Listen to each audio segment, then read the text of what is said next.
Hello everyone, welcome you all the strugglers on your own channel the unlimited struggler. आप सभी strugglers का बहुत बहुत स्वागत है आपके अपने चैनल द अनलिमिटेड स्ट्रगलर में। आज जो हमारे डिस्कशन का टॉपिक रहेगा वो रहेगा कैटेगराइजेशन ऑफ यूनिवर्सिटीज़। ये जो टॉपिक कवर होता है ये कवर होता है हमारा हायर एजुकेशन सिस्टम के अंडर।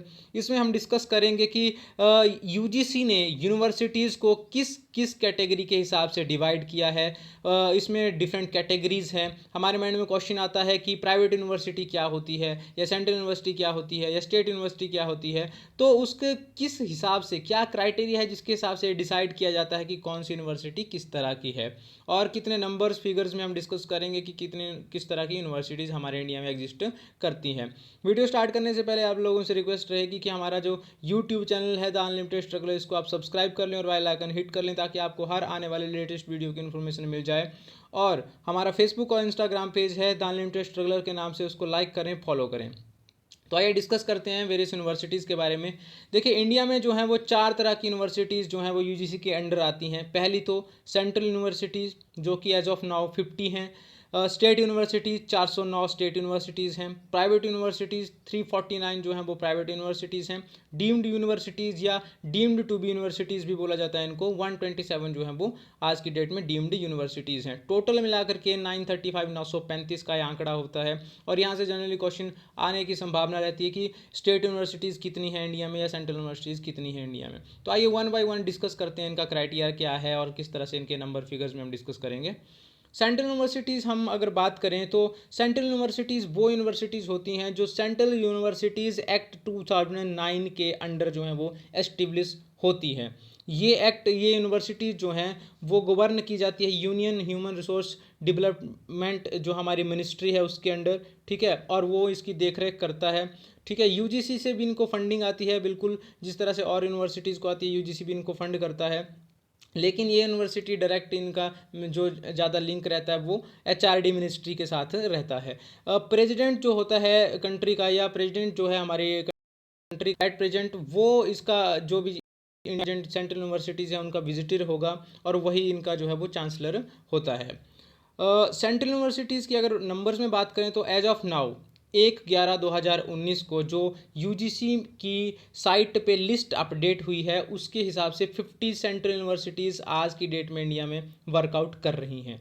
इनमें से बात करें हम, 6 सेंट्रल यूनिवर्सिटीज़ ऐसी हैं जिनकी फंडिंग यूजीसी से नहीं आती है। हालांकि यूजीसी का काम है सारी यूनिवर्सिटीज़ को फंड अलोकेट करना, क्योंकि ये प्राइमरीली और हाईएस्ट गवर्निंग बॉडी है और फंड अलोकेट करना यूजीसी ग्रांट कमीशन का काम है।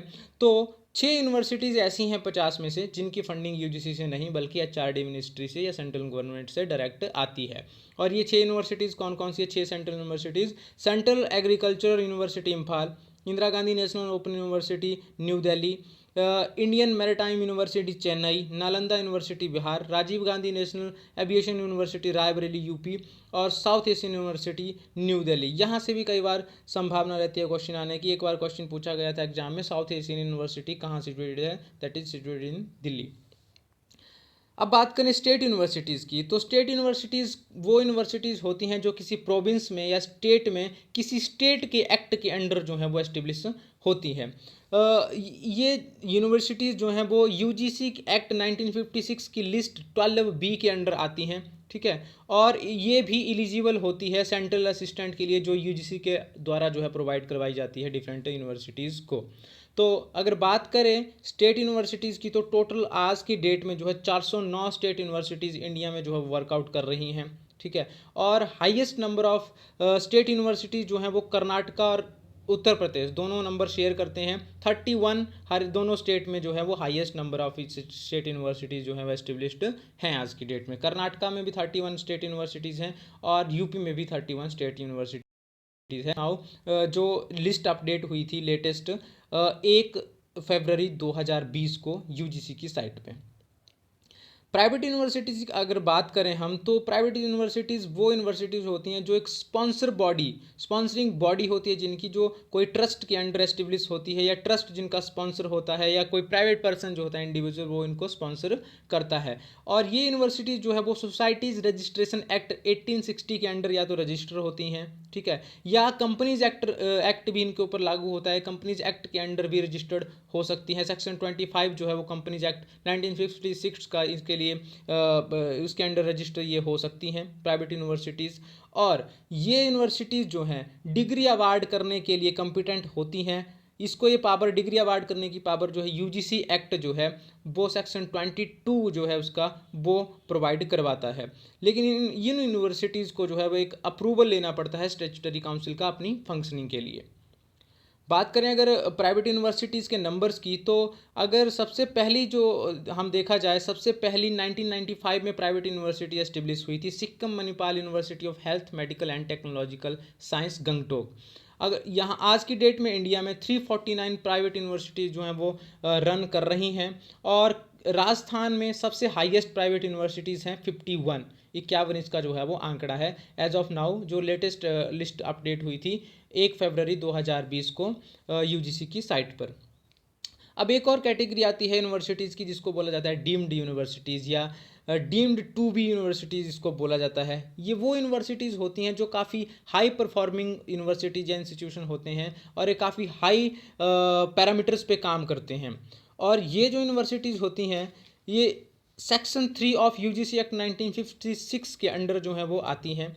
और डीम्ड यूनिवर्सिटीज़ जो हैं, deemed universities can be approved only by an executive order after UGC recommendation. हमने यूजीसी वाले सेक्शन में डिस्कस किया था, जब हमने यूजीसी को डिस्कस किया था लास्ट लेक्चर में, कि यूजीसी का काम होता है इंस्टीट्यूशन को के बारे में रिकमेंडेशन देना सेंट्रल गवर्नमेंट को या एचआरडी मिनिस्ट्री को कि ये यूनिवर्सिटीज़ काफ़ी हाई पैरामीटर्स पे काम कर रहा है, बहुत अच्छे काम कर रहा है, इसको जो है हम डीम्ड यूनिवर्सिटी बना सकते हैं। तो यूजीसी की रिकमेंडेशन के हिसाब से ही जो है कोई इंस्टीट्यूशन जो है वो डीम्ड यूनिवर्सिटी या डीम्ड इंस्टीट्यूशन जो है वो बनता है।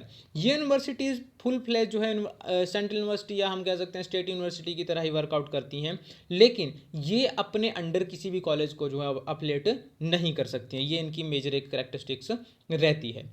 और अगर टोटल नंबर की बात करें तो 127 डीम्ड यूनिवर्सिटी जो हैं एट प्रेजेंट इंडिया में वर्कआउट कर रही हैं। और हाईएस्ट डीम्ड यूनिवर्सिटी जो है वो तमिलनाडु में है 28 डीम्ड यूनिवर्सिटीज़, जो कि लिस्ट जो है 12/2/2020 को यूजीसी के साइट पे लेटेस्ट लिस्ट अपडेट हुई थी।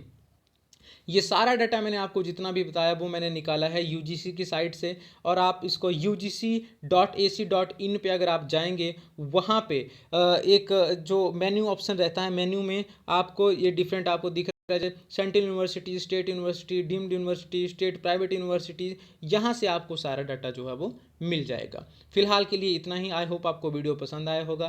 Thanks for listening, thanks for watching. अगर पसंद आया तो लाइक कीजिएगा, कमेंट जरूर कीजिएगा और सब्सक्राइब और शेयर कीजिएगा हमारे चैनल को, द अनलिमिटेड स्ट्रगलर को। और अगर आपकी कोई क्वेरी होती है, you can mail me on sksankhyan666@gmail.com। Call कर सकते हैं, व्हाट्सएप कर सकते हैं 7627096162 पे। अगर आपको हार्ड कॉपी और सॉफ्ट कॉपी चाहिए पेपर 1 और पेपर 2 मैनेजमेंट के नोट्स की, तो आपको अवेलेबल करवाई जाएगी। You can call me any time. Thank you, thanks a lot.